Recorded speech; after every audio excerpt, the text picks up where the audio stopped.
The Los Angeles Chargers finished the 2023 season with a 5-12 record and missed the playoffs for the third time in 4 years. It was a very disappointing season and it was bad from the start. The Chargers finished the 2022 season with a 31-30 loss to the Jags in the wild card round of the playoffs, in which Jacksonville came back despite being down 27-0 at one point in the game. LA made a bold decision to retain head coach Brandon Staley for the 2023 season, despite, well, everyone thinking he should have been fired, not just for the playoff loss, but for several other decisions he made preceding this, and the Chargers ultimately paid the price. Staley's final game as the team's head coach was in a 63-21 loss to the Raiders in Week 15 on Thursday night, in which they were thoroughly embarrassed. They limped to the end of the year, and with several players on this team missing significant time during the 23 season, it was a year that should just be forgotten about in the Chargers franchise history. But this offseason they made a big change and hired new head coach Jim Harbaugh and absolutely killed the 2024 draft. And for how bad their 23 season was, the Chargers are now doing everything right. In today's video, we will break down all of the moves they made this offseason and why their future is considerably bright. Now let's begin. Going from Brandon Staley to Jim Harbaugh is a big upgrade in itself, and the moves the Chargers made this offseason were all moves that had to be made in order to get this franchise not only competing again, but winning games again. 3 of the Chargers' 5 wins in 2023 were over the Tyson Bagent-led Bears, the Jets on Monday night, and the Bailey Zappi-led Patriots. It seems every offseason for the past few years that we've heard the Chargers are offseason champs and that they should, in theory, be competing for a Super Bowl, yet they haven't won a playoff game in the Justin Herbert era. Now, to be clear, while I do think the Chargers are doing everything right from a process standpoint of how to get better and to get to winning playoff games, I would be lying if I said I think they are going to make a deep run this year, because I don't think they will. But entering the offseason, the Chargers had an enormous amount of money tied up between 4 players on their roster, and those 4 guys were Khalil Mack, Joey Bosa, Mike Williams, and Keenan Allen. I was paying attention to see how they would handle this situation and how they would go about this, because there was no way to keep all 4 guys. The Chargers eventually traded Keenan Allen to the Bears and flat out released Mike Williams, and that was that. Now, it is worth noting the Chargers are paying Mike Williams $12.4 million and Keenan Allen $11.6 million this year in dead money, but they had to move on from at least 2 of those players this offseason. They are also paying former corner J.C. Jackson $20.8 million and have $51 million in dead money they are paying former players. But the Chargers' 2023 season was always going to be bad if they had Brandon Staley as their head coach.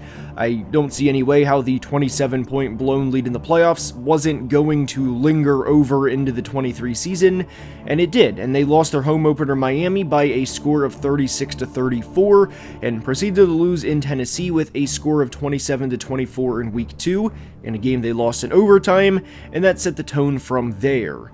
Also within the Chargers' departures this offseason was running back Austin Eckler to the Commanders, which I do think will be beneficial for LA in the long run.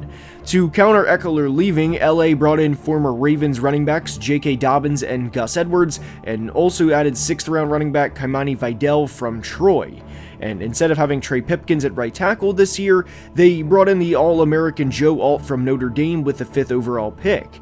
I, like everyone, loved Alt as a prospect, and I thought Alt was the best offensive lineman to come out of college since Penei Sewell back in 2021. There's simply not a lot of flaws in Alt's game, and he does everything well. And there was this question of whether or not Joe Alt would be able to make the transition to right tackle, or technically there still is because he hasn't played in the NFL yet, but Joe is just 21 years old, and during his age 19 season in 2022, he was a first-team All-American, and in his age 20 season this past year, he was a unanimous All-American. Guys, we have a quick public service announcement. Do you think you've mastered the look between sweatpants and joggers and are maybe one step away from pajamas in public? Well, look, it's time to get your rear end in jeans. Now, whether your takeaway for today's video is the Los Angeles Chargers are doing everything right or the perfect gene is doing everything right, guys, I'm going to go ahead and be honest here. I wasn't a big gene guy prior to trying the perfect gene. You can see the type of flexibility that I have here. You know, look, we can get the leg way up high. You know why? Because these jeans are super soft. It is like wearing a pair of sweatpants. They are the comfiest jeans I have worn in my life beyond a shadow of a doubt. Whether you're thick, a short king, somewhere in between, they have you covered. The waist ranges go from 26 to 50 inches and the length goes from 26 to 30 inches, so they absolutely have the size range covered. And you can head to the Perfect Gene for a limited time to receive 15% off using code analysis15. That is 15% off your first order plus free shipping at theperfectgene.nyc using code analysis15 for a limited time. And a big thank you to the Perfect Gene for sponsoring today's video. This was after being an offensive tackle and tight end during his true freshman season back in 2021. He's extremely athletic, and he has the athletic genes as his old man John Alt was a 12-year veteran for the Chiefs in the 80s and 90s. So this whole belief that Alt can't transition to right tackle, despite everything pointing to him being a great athlete and a great football player, not to mention a high IQ football player, to me is, well, laughable.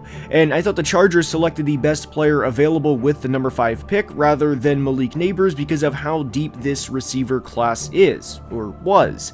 Nobody would deny that Malik Nabers was a better draft prospect than Ladd McConkey, and there was a reason one player was selected in the top 6 and one was selected in the top 40, but I would rather walk out of a draft with Joe Alt and Ladd McConkey than drafting Malik Nabers, who of course was available for the Chargers at pick 5, and a developmental tackle like Kingsley Suamatia or Patrick Paul, or whoever would have been available for the Chargers in the second round.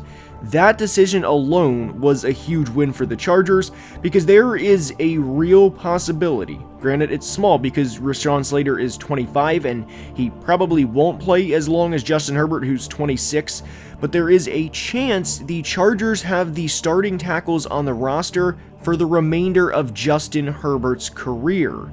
Both guys are that good. The longevity of Slater, of course, is to be determined because you would probably think Herbert lasts longer than Slater, but the point is, great offensive linemen rarely hit free agency, and the Chargers recognized this and selected the best one available in any of the past 3 drafts rather than overthinking it. Not only that, but trench play is something Jim Harbaugh emphasizes, and for good reason. If you can control the trenches, you can win a lot of games alone based off of that. There was a lot of concern about who Justin Herbert will throw the football to, and I get it, but Ladd McConkey is a solid player, and aside from calling him sneaky fast and a hard worker and a crafty route runner and all of that, he is a damn good football player and a great compliment to Quentin Johnston.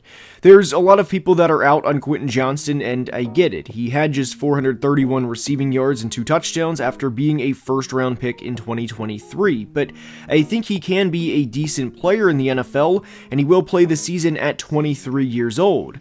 I don't think anybody should be waving the white flag on him yet, and I also think Josh Palmer can be a decent option for them too. Running 11 personnel next year with a good offensive line, which the Chargers have, with a premier quarterback and a running back by committee approach is something Jim Harbaugh will get behind. The Chargers finished 27th in rushing yards per attempt last year, and there's no doubt that's going to be one of the biggest things Harbaugh wants to change in 2024, and all signs are pointing to them being able to improve in this year. Austin Eckler averaged just 3.5 yards per carry in 2023, and there's no reason why they can't get better at running the football in 2024. Now, as simple as this point is, there seems to be some people out there that forget how good Justin Herbert is.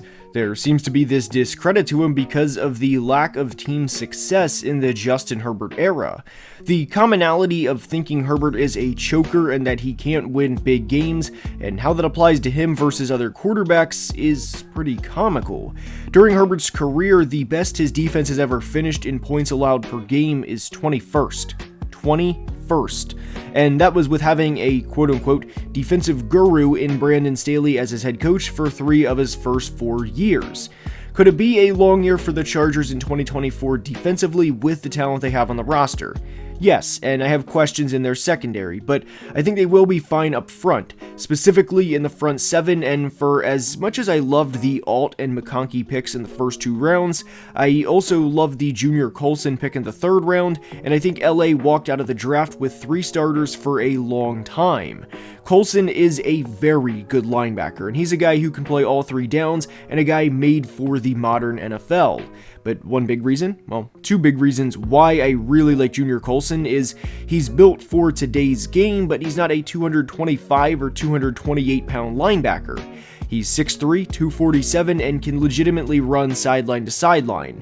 He also does not miss many tackles and finished the 22 season with over 100 tackles for the Wolverines and 95 tackles in 2023. I think at minimum that Colson can be an above average inside linebacker in the NFL, and there was a reason the Chargers and Jim Harbaugh took him in the early part of the 3rd round. I'm sure Jim wanted to walk away from the 24 draft with as many of his Michigan guys as he could, but drafting Junior in the top 70 was a great pick and an upgrade at the position. The Chargers, like the Raiders and Broncos, are in a tough position because of having the Chiefs in their division. I know people get sick of hearing about the Chiefs, but they're in the middle of a dynasty, and this is who you have to beat. You're not drafting to beat the Broncos, who haven't made the playoffs since 2015. No offense, Broncos fans, is intended, but the point is, dealing with a dynasty is a pain in the rear end. And how do you try and combat that? How do you try and beat the best quarterback on the planet knowing he's not going anywhere? You try and draft tone setters that will not only make plays on the field, but also make a difference in the locker room. And that's one big reason why I specifically love the Junior Colson pick. Having the pass rush the Chargers do along with Colson and Derwin James in the secondary is huge because the Chargers defense has playmakers at every level, and they also have a player entering his 2nd year who just had a very good rookie year in Tuli Tuipulotu, and he is an emerging star. In Tuipulotu's rookie year, he had 50 plus pressures and even had 53 total tackles. He also added 12 quarterback hits and was a very good player at just 21 years old. I know a lot of people think of Keenan Allen and Austin Eckler when thinking about the Chargers over the past few years, but they were more than due for a big youth movement. Not only were they due for a youth movement, but they were due for a big culture change, which Jim Harbaugh has already started implementing. You could see on draft night and throughout the draft weekend how positive things looked inside the Chargers war room and how everyone was bought in. The results will take time on the football field, but there were times during the Brandon Staley era where it looked like there was a lack of emotion and energy, and that trickled down throughout the organization. And I think Brandon Staley getting interviewed while down 42-0 at halftime during his final game with the team against the Raiders kind of sums up 2023 for the Chargers. There were very bad times for this franchise last year, but GM Joe Ortiz and new head coach Jim Harbaugh have gone out with the old and are implementing a good, new, young roster. One of the big things to remember with the 24 Chargers is the changes are not going to happen overnight.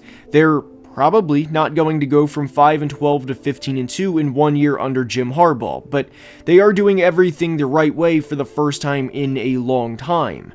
I know a lot of Chargers fans wanted Brandon Staley gone after the loss to the Jags, and that by keeping him for the 23 season kind of felt like an extension from the Jags game because Staley often found ways to lose rather than found ways to win, and those Chargers fans would have been right. In today's era with quarterbacks and in terms of how contracts go, there will probably be 3 retoolings throughout Justin Herbert's career. We saw Buffalo go through the same thing with Josh Allen this offseason, and it's a part of the NFL in 2024. The Chargers didn't win as much as they wanted to during the first 4 years of Justin Herbert's career, despite very much having their quarterback of the future. But how will they do in years 5, 6, 7, and 8 of the Justin Herbert era? Well, I can't wait to find out, because for the first time in a very long time, I believe in the Chargers, and they are doing everything right. I hope you enjoyed, and if you did, please like and subscribe, as only about 38% of people watching are subscribed, and it helps the channel tremendously. Until next time, please be safe and have a great day. Love you guys.